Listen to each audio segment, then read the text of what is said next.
I sought a statewide candidacy because I wanted to be a platform to promote a referendum establishing Michigan's cure for governmental parasites. You know that the political processes have allowed, quote, the special interests, who are really just parasites, to use laws and tax dollars to benefit themselves at the expense of ordinary people. These parasitic special interests concentrate their efforts on persuading a few key lawmakers to support their programs and policies, and so burden the general public with taxes and regulations that have stifled our economic life. Voters can't and have not yet eliminated these parasites. The blind rage of the Tea Party supporters who try to identify sympathetic candidates won't have any effect. Our republic is threatened because a parasitic minority uses the political processes to enrich itself. I propose a cure for Michigan's parasites.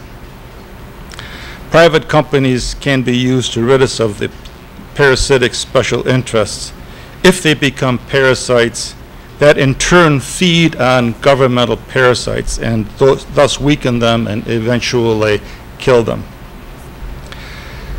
I can best illustrate this cure for Michigan's parasites by giving an example.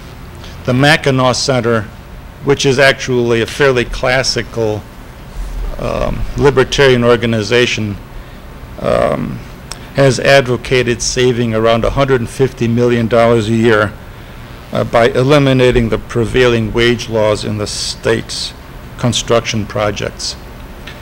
A group of Mackinac scholars could incorporate, raise money on capital markets, and bid on a contract to get the legislature to eliminate the prevailing wage laws. If they win the bid, they would have to deposit $15 million a year, each year used to make the legislative changes.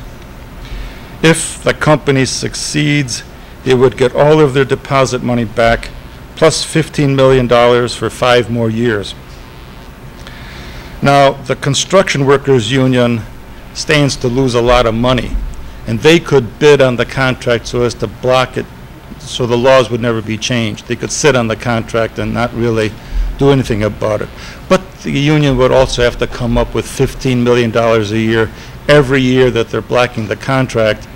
And I'm not sure that these guys are going to be able to raise that kind of money for a very long period of time. They would basically lose their earnest money year after year, and at least in part reimbursing the state government for money wasted on the prevailing wage laws. My candidacy will work on publicizing this plan for lieutenant and work on the referendum wording and promotion after elected. Tea parties should become energized by this referendum, as it would take attention away from finding and electing fickle candidates and put the focus and serious money on eliminating wasteful programs. Elected officials would be shorn of their power to help their friends, and politicians might revert to being guardians of the public square. Thank you for your attention. Now, field any questions.